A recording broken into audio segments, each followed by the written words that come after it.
오늘 함께 보실 말씀은요, 시편 41편 1절부터 13절 말씀입니다. 시편 41편 1절부터 13절 말씀입니다. 제가 한 절, 여러분 한 절 교독하도록 하겠습니다. 가난한 자를 보살피는 자에게 복이 있으며 재앙의 날에 여호와께서 그를 건지시리로다. 여호와께서 그를 지키사 살게 하시리니 그가 이 세상에서 복을 받을 것이라. 주여 그를 그 원수들의 뜻에 맡기지 마소서. 여호와께서 그의 병상에서 붙드시고 그가 누워 있을 때마다 그의 병을 고쳐 주시나이다. 내가 말하기를 여호와여 내게 은혜를 베푸소서. 내가 주께 범죄하였사오니 나를 고치소서 하였나이다. 나의 원수가 내게 대하여 악담하기를 그가 어느 때나 죽고 그의 이름이 언제나 없어질까 하며 나를 보러 와서는 거짓을 말하고 그의 중심에 악을 쌓았다가 나가서는 이를 널리 선포하오며 나를 미워하는 자가 다 하나같이 내게 대하여 수군거리고 나를 해하려고 꾀하며 이르기를 악한 병이 그에게 들었으니 이제 내가 눕고 나를 다시 일어나지 못하리라 하오며 내가 신뢰하여 내 떡을 나눠 먹던 나의 가까운 친구도 나를 대적하여 그의 발꿈치를 들었나이다. 그러하오나 주 여호와여 내게 은혜를 베푸시고 나를 일으키사 내가 그들에게 보응하게 하소서. 이로써 내 원수가 나를 이기지 못하오니 주께서 나를 기뻐하신 줄을 내가 알았나이다. 주께서 나를 온전한 중에 붙드시고 영원히 주 앞에 세우시나이다. 이스라엘의 하나님 여호와를 영원부터 영원까지 송축할지로다. 아멘, 아멘. 저희 집에는 5살, 2살 된 딸이 있는데요. 딸들에게 책을 종종 읽어줍니다. 책을 가져오는 동화책들을 보면요, 신데렐라, 백설공주, 신바트의 모험 등등, 미녀와 야수, 엄지공주, 여러 가지 동화책들의 제목들이 있는데요. 이제 여러 번 읽고 이제는 책을 가져오면 대충 스토리들의 결론은 이미 알고 있습니다. 여러분, 모든 책들이 대부분 권선징악으로 되어 있습니다. 악한 마녀와 악한 사람들은 늘 마지막에 가서 벌을 받고 늘 이기는 것 같았지만 늘 실패하게 되었고, 그 다음에 선한 행실을 하는 그 착한 주인공들이요, 그들은 늘 마지막에 해피엔딩으로 맞춰지는 것을 볼 수 있습니다. 영화나 드라마에서도 동화처럼 대부분의 주인공들은 무조건 잘 됩니다. 그리고 절대 죽어도 다쳐도 무조건 회복됩니다. 1%도 안 되는 그 행운과 우연이 늘 주인공 옆에는 따라다닙니다. 왜 그렇습니까? 시나리오 대본이 마치 동화에서처럼 이미 정해져 있게 주인공은 해피엔딩으로 끝나게 되어 있는 대본대로 나아가고 있다는 것입니다. 여러분, 하나님 나라에서도 이 드라마나 영화처럼 분명한 이 시나리오와 법칙이 존재합니다. 그것은 하나님 나라의 백성들은요, 하나님 나라의 주인공이고 무조건 하나님의 마지막에는 해피엔딩으로 끝난다는 것이죠. 드라마나 영화의 주인공의 역을 맡은 이 주인공들이 자신이 죽을까봐 그 역을 감당하고 있는 동안에 걱정하는 배우들은 없습니다. 어떻게 하면 내가 이 역을 잘 감당할 수 있는지를 고민하고 그 연기를 잘 녹여내는 데에 모두가 다 고민하고 있는 것이죠. 주인공들이 해야 되는 것은 최선을 다해 그 대본대로 그 상황 안에서 최선을 다하는 것입니다. 오늘 저와 여러분들도 하나님이 우리에게 주신 이 하나님 나라를 이루어가는 데 있어서 주인공들로 최선을 다해 우리가 살아가야 될 줄로 믿습니다. 하나님께서 약속해 주신 구원의 여정 속에서 그 하나님의 시나리오 안에서 우리가 최선을 다해 오늘 하루하루를 살아간다면 하나님의 그 놀라운 기적들, 때로는 1%도 되어지지 않는 그 확률 안에서 있는 기적도 우리가 맛보게 된다는 것입니다. 여러분, 오늘 저희가 읽은 본문은 이 시편입니다. 이 시편은 150편까지 총 5권으로 구성되어 있는데 오늘 시편 41편은요, 제1권에 해당하는 제1권의 마지막 해당하는 내용입니다. 시편 1편부터 41편이 제1권인 것이죠. 시편 1편의 시작은요, 여러분 기억하실지 모르겠지만 복이 있는 사람은 이라고 설명하면서 시작합니다. 근데 오늘 시편 41편도 마찬가지로 제1편과 마찬가지로 복이 있는 자에 대해서 얘기하고 반복하고 적고 있습니다. 시편 1편이 복에 관하여서는 늘 하나님의 말씀을 주야로 묵상하고 뿌리를 둬야 우리가 복이 있는 삶이 되어진다라는 것을 말했던 것을 우리가 기억할 수 있습니다. 하지만 시편 41편은 하나님 말씀에 뿌리를 두는 삶에서 시작한 시편 1편이 이제는 하나님의 말씀을 실천하는 자리까지 나와야 한다는 것을 시편 41편에서는 우리에게 말해주고 있습니다. 무엇을 행하는 거고 무엇을 실천하라고 말합니까? 가난한 자를 보살피는 것이라고 1절에서 말하고 있습니다. 여기서 가난한 자라고 말하는 것은 결핍한 자, 연약한 자, 궁핍한 자, 어려운 자, 병상에 있는 자, 여러 가지 도움이 필요한 자를 이야기하고 있습니다. 신약에서 얘기하면 이것을 행하는 것을 선행이라고 말하고 있고 구제라고 말하며 착한 행실이라고 말하고 있습니다. 여러분, 구약 말씀에서도 이스라엘 백성에게 늘 말씀하셨던 것이요, 이 가난한 자와 연약한 자를 돌보라는 말씀이셨습니다. 하나님을 사랑하는 것, 하나님을 예배하는 것, 그것에 덧붙여서 그래서 우리의 삶과 행동은 그 예배하는 자리에서 나와 이제는 이웃을 사랑하는 자리까지 나아가라는 것이었죠. 그들에게 늘 고아와 과부, 나그네, 레위 지파, 이방인과 같이 늘 도움의 손길이 필요한 자들이 있었습니다. 하지만 여러분, 이스라엘 백성은 어떻게 하였죠? 그들을 잘 연약한 자를 돌보지 못하였습니다. 형식적인 제사에 그쳤던 그들의 삶 가운데에 하나님이 그들을 망하게 하셨다고 구약에서는 적고 있습니다.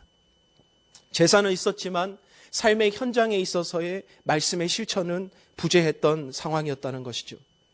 여러분, 오늘 말씀은요, 복이 있는 자는 하나님의 말씀에 뿌리를 두고 주야로 묵상하고 하나님을 갈급하고 하나님과 교제하는 것입니다. 그런데 거기서 마치는 것이 아니라 그의 삶이 40편, 41편까지 나와 가난한 자를 돕고 연약한 자를 돌보는 자의 삶까지 나와야 한다는 사실입니다. 그럴 때 하나님께서 주시는 축복을 오늘 41편에 적고 있습니다. 여러분, 그 축복이 무엇인지 한번 살펴볼까요? 가난한 자, 연약한 자, 빈궁한 자, 이런 자들을 돌보는 자에게는 1절에 재앙의 날에 여호와께서 그를 건지시리로다. 2절은 그를 지키사 살게 하시리니 2절에 이 세상에서 복을 받게 하실 것이다. 3절에는 병 중에도 고쳐 주신다라고 얘기합니다. 여러분, 재앙의 날, 심판의 날, 또 우리가 어려운 이 코로나의 시기 가운데서도 하나님의 건짐을 받을 수 있습니다. 어떠한 상황에서도 그를 지키시고 하나님이 그를 주목하신다고 말하고 있습니다. 하나님의 뜻을 행하는 자에게 하나님은 늘 그를 주목하시고 계시다는 것이죠. 우리가 영적인 병이나 육적인 질병에 있다 하여도 하나님께서 하나님의 뜻을 행하는 데 있어서 그것을 고치셔서 우리에게 그 뜻을 행할 수 있도록 해 주신다라고 말씀하고 있습니다.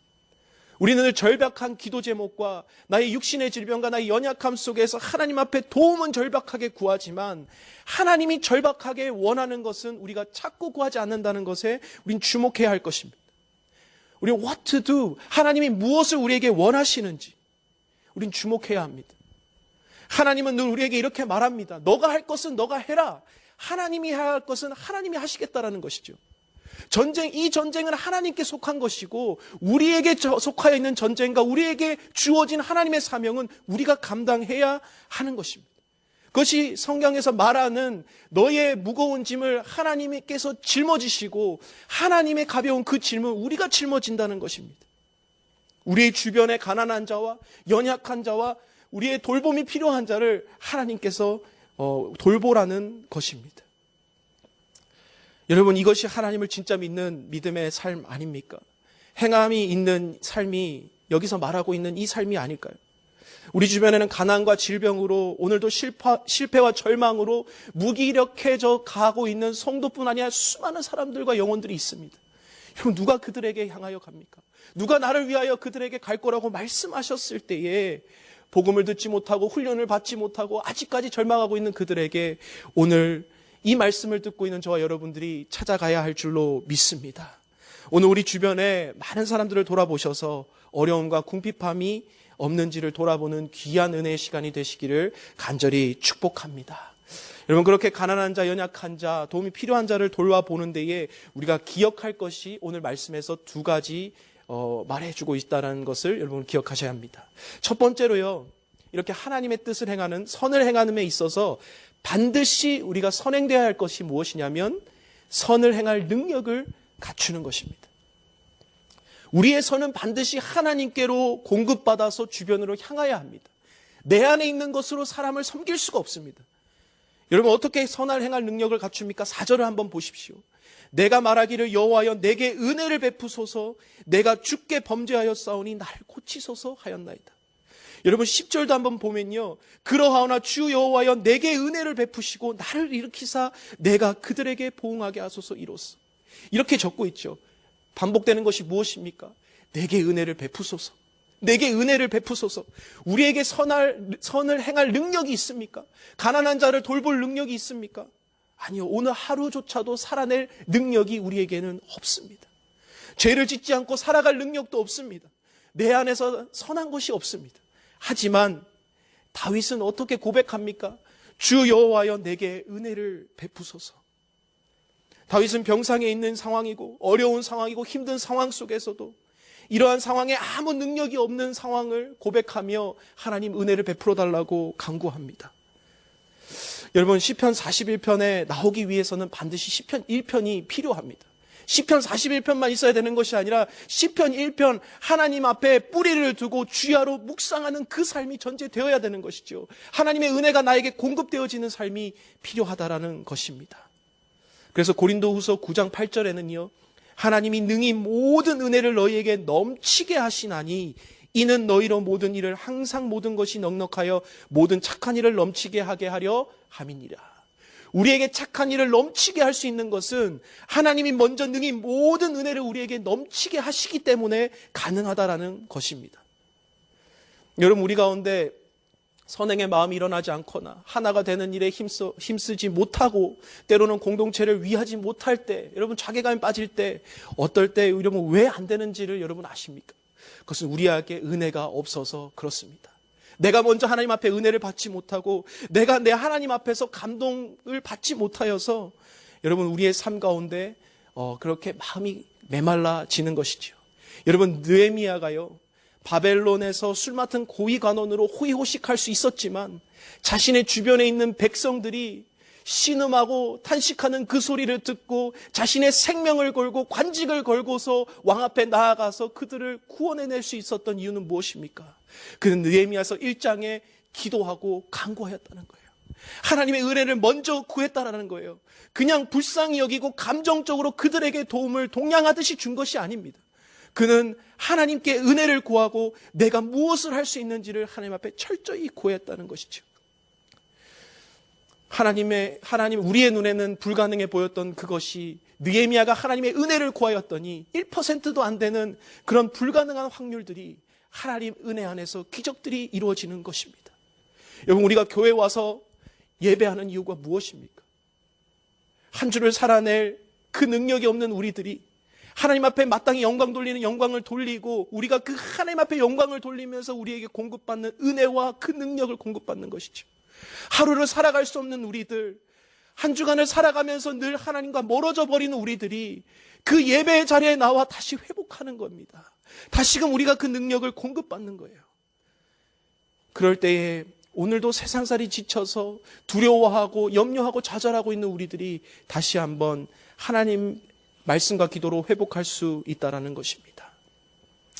여러분, 혹시 여러분 가운데 병상에 누워 계시거나 혹시라도 영적으로 많이 힘드신 분 계십니까?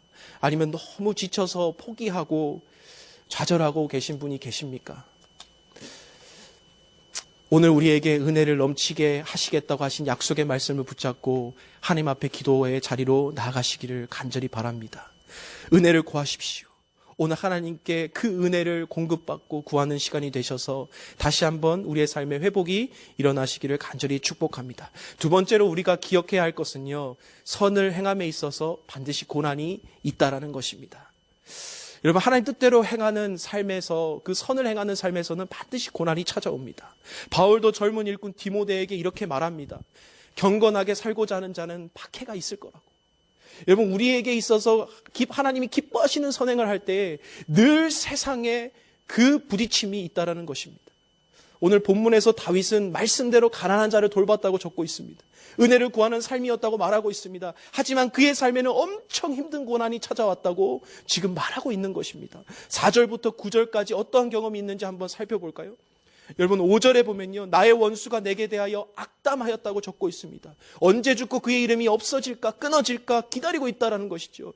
6절은 나를 보러 와서는 문병 와서는 거짓을 말하고 그의 중심에 악을 쌓았다가 나가서는 이를 널리 퍼뜨리는, 그 다음에 7절에 보면 나를 미워하는 자가 하나같이 내게 대하여 수군거리고 나를 해하려고 꾀하고 있었다고 얘기합니다. 8절은 내가 죽을 것이라고 일어나지 못할 것이라고 저주할 것이라고 얘기합니다. 9절에서는 내가 신뢰하며 떡을 나눠 먹던 나의 가장 가까운 친구도 대적하였고 배신하고 악을 행하였다라고 적고 있습니다. 여러분, 이러한 상황에서 견뎌낼 수 있는 사람이 몇 명 있을까요? 인간관계에 있어서 이용당하고 배신당하고 그들의 뒷담화, 그리고 나아가서 저주를 선포하고 있는 그들에게 여러분, 우리는 어떠한 마음이 들까요? 믿는 도끼에 발등 찍히는 정말 힘든 상황 아닙니까? 여러분, 시편 41편이 많은 시편 주석가들이 다윗이 사무엘하 15장 16장의 상황에 처해 있을 때 지은 시라고 적고 있습니다. 사무엘하 15장에서는 다윗이 어떤 일이 있었습니까? 다윗이 힘들게 왕이 되고 나서 평화로운 다스림이 있던 시절에 다윗의 아들 압살롬이 반역하여 다윗을 쫓아내는 일이 일어납니다. 자기가 왕의 자리에 오르려고 했습니다. 그리고 다윗의 신하 아히도벨이 압살롬을 도와주고 다윗을 또 배신하는 일이 있습니다. 다윗은 이 순간 예루살렘을 도망쳐 나오는 내용이 등장합니다. 그 내용이 사무엘하 15장 16장이 등장하면서 아마 다윗이 가장 힘들었던 순간이 아닐까 싶습니다. 처음부터 힘들었던 그런 순간보다도 자신의 가장 믿었던 사람에게 발등이 찍히고 배신당하고 그들로부터 쫓겨나는 그의 삶 가운데 다윗은 참 힘들었던 순간이 아닐까 싶습니다. 여러분, 다윗은요, 사울에게 쫓겨다니면서도 가난한 자에게 베풀고 억울한 자, 원통한 자, 환난당한 자들을 거두었습니다. 하나님의 뜻대로 선을 행하였습니다. 물론 실수도 있었지만 하나님의 뜻대로 정치도 잘하였습니다. 하지만 그에게 찾아온 것은 자신의 친아들의 반역과 자신의 친구와 같은 신하의 배신이었습니다. 이런 다윗의 마음을 여러분 안다면 참 힘들었겠죠. 다윗의 마음이 이렇지 않았겠습니까? 내가 너를 위해 죽어줄 수도 있고 내가 너가 달라고 하면 다 내어줄 수도 있는데, 너를 위해 내 생명까지도 바칠 각오가 되어 있는데 나에게 배신을 하다니. 여러분, 우리가 선한 일을 행할 때, 우리가 하나님 앞에서 신실하게 살 때도 우리는 이러한 고난과 아픔들이 찾아옵니다. 여러분, 그래서 사도 요한이 성도를 향해 이렇게 말합니다. 형제들아, 세상이 너희를 미워하여도 이상히 여기지 말라. 베드로 사도 역시도 사랑하는 자다 너희를 연단하려고 오는 불시험을 이상한 일을 당하는 것처럼 이상히 여기지 말라. 당연한 것으로 알고 견디고 인내해야 하는 것입니다. 여러분, 왜 그렇습니까? 우리에게는 모든 스토리가 권선징악으로 끝나는 것처럼 반드시 우리는 무조건 이깁니다. 하지만 오늘 우리에게 하나님의 뜻과 역사대로 살아가려고 몸부림치는 우리의 삶 가운데 고난이 찾아오는 그 순간에는 우리의 삶 가운데 이겨내고 견뎌내야 된다는 사실입니다. 여러분, 우리의 삶 가운데 진정으로 억울함과 배신을 당하신 분이 예수님 아니십니까? 우리가 날마다 예수님의 그 은혜를 배신하고 예수님의 우리에게 주셨던 그 구원을 날마다 우리는 하찮게 여기는 우리의 모습은 아닙니까? 예수님께서 이제 내가 너희를 사랑한 것 같이 너희도 서로 사랑하라고 주신 그 말씀을 이제는 우리가 지키기를 간절히 축복합니다. 여러분, 한 가지 스토리가 있습니다. 미국 닉슨 대통령 시절에 그의 비서실장이요 최고의 보좌관을 지낸 찰스 폴슨이라는 사람이 있었습니다. 그는 최강국의 권력의 가장 중심부에 있었던 사람이었습니다. 그런데 여러분 모두가 알다시피 닉슨 대통령은 워터게이트 사건이 터졌을 때에 그 책임을 지고 가장 먼저 감옥에 들어간 사람이 바로 이 찰스 폴슨이었습니다. 그의 자서전을 보면 그때 나는 내 인생이 다 끝났다라고 생각했다고 적고 있습니다. 그런데 이 사람을 다시 일으켜 세운 것이 뭐냐 하면 몇몇 친구들의 사랑이었다라는 것입니다. 그는 이렇게 말합니다. 내가 가지고 있는 권력 때문에, 내가 사용할 수 있는 돈 때문에 주변에 몰려있던 가면 같은 친구들이 다 떠나갔을 때 비로소 나를 정말 사랑했던 몇 사람의 친구들을 발견했다. 폴슨은 위에서 기도하고 있었던 크리스천 친구들이었다. 그들은 고통당하고 있는 그 곁에 계속 머물렀고 그를 위하여 기도하였으며 순수한 사랑을 주었다. 폴슨은 이렇게 말합니다. 나는 태어나서 처음으로 진정한 아가페 사랑을 느꼈습니다. 그 친구들을 통하여 경험하였습니다. 그리고 그 친구들의 사랑이, 그들의 돌봄이 나를 감옥에서 일으켰습니다. 그리고 친구 중에 한 사람이 C.S. 루이스가 쓴 Near Christianity라는 책을 읽고 찰스 폴스는 감옥에서 진정으로 거듭난 그리스도인이 되었습니다. 그가 거듭났을 때 그는 이러한 기도를 했다고 합니다. 하나님, 그러면 이제부터 무엇을 해야 합니까? 이 기도를 시작했을 때 놀랍게도 자기 주변에 있었던 죄수들, 그 주변의 죄수들을 보게 만들었습니다.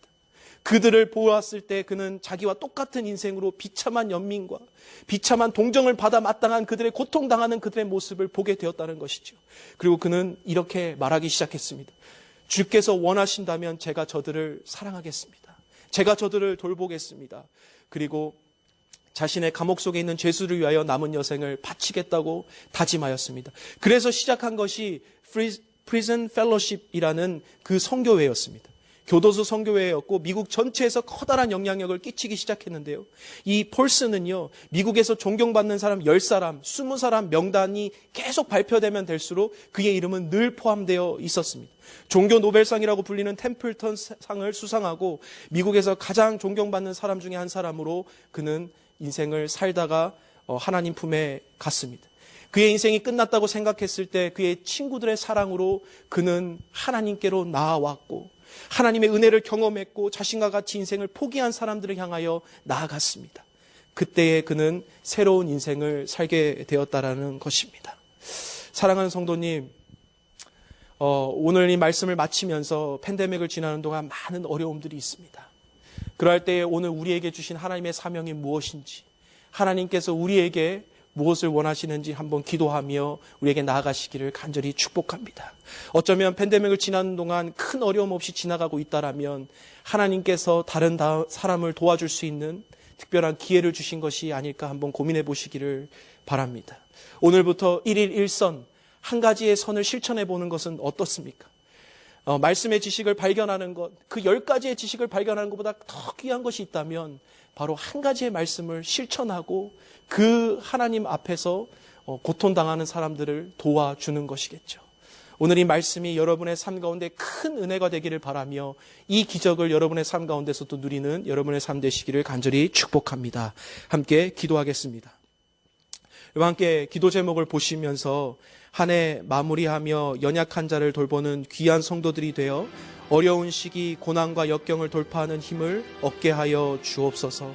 또한 두 번째 기도 제목을 볼 때에 다음 목사님들과 담임 목사님과 또 모든 목회자들과 리더십이 성령 충만하여 연약한 지체들을 돌보며 하나님을 기쁘시게 하는 사역되게 하옵소서.